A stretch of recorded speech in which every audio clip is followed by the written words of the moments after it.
하나님은 온 우주 만물의 주권자이시고 통치자이시죠. 오늘 1절에 보면 여호와께서 다스리시나니 라고 이야기합니다. 하나님께서 통치하신다, 다스리신다. 그 하나님이 어떤 분이신가? 시인은 계속 그런 이야기를 하죠. 그 하나님께서 다스리신다, 통치하신다 라고 이야기합니다. 그러므로 땅은 즐거워하며 허다한 섬은 기뻐할지어다 라고 이야기합니다. 피조물로서의 땅, 또 섬이겠지만 좀 의미를 부여하자 그러면 여기서 땅은 이스라엘이라고도 할 수 있겠고, 또 허다한 섬은 이방 민족, 이방 족속이라고도 이야기할 수 있습니다. 그래서 모든 사람들이 즐거워하고 기뻐해야 한다. 이것은 하나님의 통치하신 가운데 우리 인간의 첫 번째 반응이에요. 기뻐하고 즐거워하는 것. 우리 인생은 피조물이거든요. 창조주이신 하나님 앞에 대한 우리의 태도가 바로 이거예요. 내 생각대로, 내 계획대로, 내 방법대로, 또 내가 기도하는 제목대로 안 될 수도 있어요. 그런데 그 하나님이 다스리시는 것에 대한 우리의 태도는 즐거워하고 기뻐하는 것이다. 오늘 12절에 똑같이 이야기합니다. 의인이여 너희는 여호와로 말미암아 기뻐하며 그의 거룩한 이름에 감사할지어다. 우리가 보여야 될 태도는 이거다라는 거죠. 그래서 결국 모든 인생은 하나님의 절대 주권적 통치하심에 대해 겸손하게 무릎 꿇어야 한다. 그래서 시편 96편에서도 이야기하고 95편에서도 계속 이야기했던 거 아닙니까? 그 하나님께 대한 경배, 무릎 꿇음, 통치자이신 주권자이신 하나님께 대한 이런 태도를 취해야 한다. 이 하나님께서는, 즉 통치하시는 하나님은 무엇으로 어떻게 통치하시는가? 2절에 보면 구름과 흑암이 그를 둘렀고 의와 공평이 그의 보좌의 기초로다. 하나님은 의와 공평으로 통치하십니다. 여기서 의는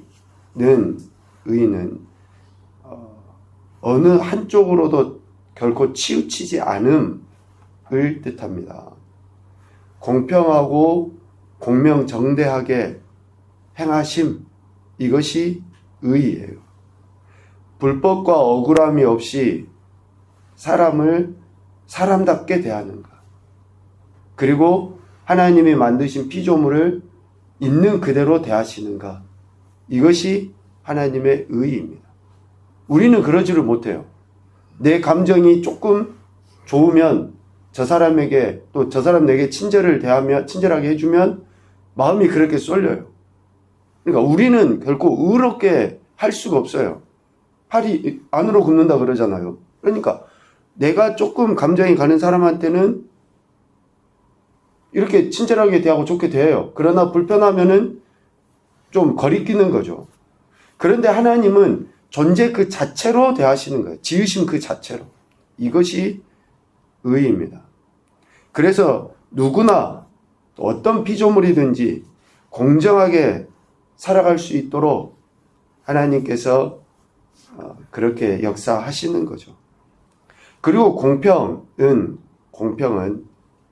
하나님께서 허락하신 공동체 안에서의 그 구성원들 간의 그 자비로움을 의미합니다. 구성원들 간의 자비로움이에요, 이 공평은. 그래서 우리가 평등하고는 좀 다릅니다.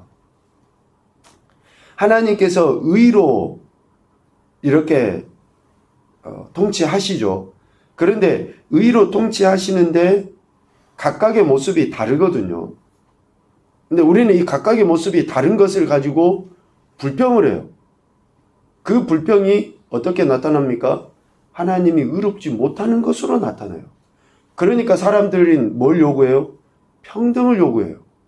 평등을. 내가 100만 원 벌면 저 사람도 100만 원 벌어야지. 내가 하나를 들면 저 사람도 하나 들어야지. 그런데 하나도 들지 않는 사람에게 대해서, 나보다 더 많이 버는 사람들에 대해서 불평하고 원망하고 시기하고 질투하는데 결국은 그것을 하나님께로 쏟아내죠. 평등을 주장하는 사람.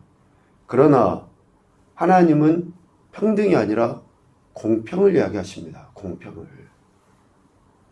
하나님께서 자비를 베푸셔서 의로운 행동을 통해서 공동체가 하나님의 선하신 뜻, 각각이 드러내야 될 그 뜻을 이루어갈 수 있도록 역사하시는 거예요.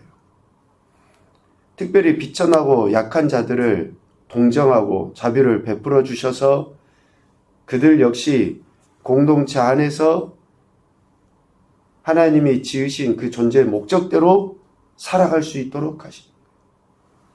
송명희 시인이 찬양했잖아요. 공평하신 하나님.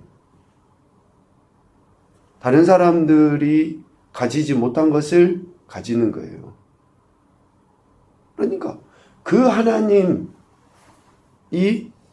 온 우주 만물 그 가운데 우리 각각의 인생을 다스리신다. 그래서 하나님의 지으심의 목적을 드러내도록 의와 공평으로 통치하시는 하나님이시다 라는 거죠. 이렇게 의와 공평으로 통치하시는 하나님이 심판의 주체이심을 이야기하죠. 3절 불이 그의 앞에서 나와 사방의 대적들을 불사르시는도다 라고 이야기해요. 하나님의 불이 사방의 대적들을 불사르시고 모든 것들을 심판하시고 판단하신다 라고 이야기해요. 이렇게 하나님께서 역사하실 때, 즉 심판하실 때에 두 가지의 반응으로 나타나게 됩니다. 어쩌면 두 부류가 그 심판에 대한 태도를 나타내 보이게 돼요. 두 부류가. 첫 번째는 4절, 5절, 7절 이야기하는 것처럼 땅이 보고 떨었도다. 온 땅이 밀랍같이 녹았도다. 또 다 수치를 당하게 된다. 라고 이야기하죠. 하나님의 위엄이나 권능, 진노 앞에 악인들이라고 하는 이 악인들의 이런 부류들은 어때요? 떨게 돼 있어요. 두려움이죠. 밀랍같이 녹게 되어 있습니다. 그 마음의 상태들이 어떠한지를 알 수 있죠. 또 수치를 당하게 돼요. 특히 악인들이 자신들이 가장 안전하다라고 여기고 가치 있다라고 여기고 의지하고 있었던 그것이 되려 하나님의 심판 때에는 아무런 힘을 주지 못하는 거예요. 도움을 주지 못하는 거죠. 그러니까 그것으로 인해서 수치를 당해요. 자, 중요한 대목입니다. 악인들이 지금까지 의지하고 또 신뢰하고 있었던 그것 있잖아요. 우상일 수 있고 물질일 수 있고 뭐 명예일 수 있고 어떤 것일 수 있어요. 그런데 하나님의 심판이 나타나면 그들이 어떤 것에 의해서 수치를 당하냐면 자신들이 강력하게 의지하고 있었던 그것에 의해서 수치를 당하게 된다라는 거예요. 그러니까 하나님은 직접 심판을 하시지만 결국에는 우리 인생이 하나님을 의지하지 아니할 때에 그 수치스러움을 하나님의 역사하심으로 말미암은 그런 결과물들이 우리 인생이 의지하는 것으로 우리에게 주어진다라는 것을 이야기합니다. 하나님께서 심판하시는 그때 특별히 우상들의 그 무가치함을 밝히 드러나게 되는 거죠. 무가치함이. 우상들은 그 우상 숭배자들을 전혀 구할 수 없기 때문에 그렇습니다. 수치와 파멸을 당하게 될 뿐이다 라고 이야기합니다. 그런데 8절에 보면 여호와여 시온이 주의 심판을 듣고 기뻐하며 유다의 딸들이 즐거워하였나이다 라고 이야기합니다. 두 번째 부류에 대한 이야기를 하는 거죠. 하나님을 의지하고 하나님을 경외하는 자들은 하나님의 심판이 있을 때 기뻐하고 즐거워하게 됩니다. 예수 그리스도의 재림도 마찬가지입니다. 예수 그리스도의 재림은 이러한 똑같은 태도로 나타나요. 하나님을 경외하지 않은 자들은 두려움이고 수치를 당하는 것이지만 경외하는 자들에게는 이러한 기쁨과 즐거움의 은혜가 있는 것이죠. 믿지 않던 자들은 주의 재림 때 두려움과 고통을 당하게 되지만 믿는 자들은 바로 그때가 완전한 구원의 때라고 이야기하는 거예요.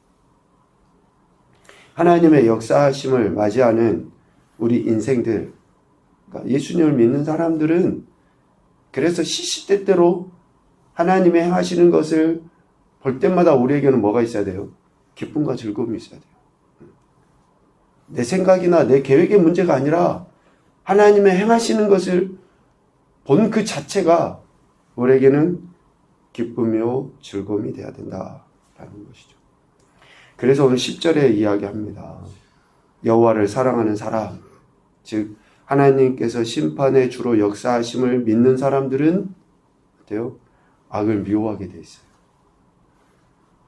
하나님의 심판하심을 바라보는 사람들은 그렇게 돼 있다.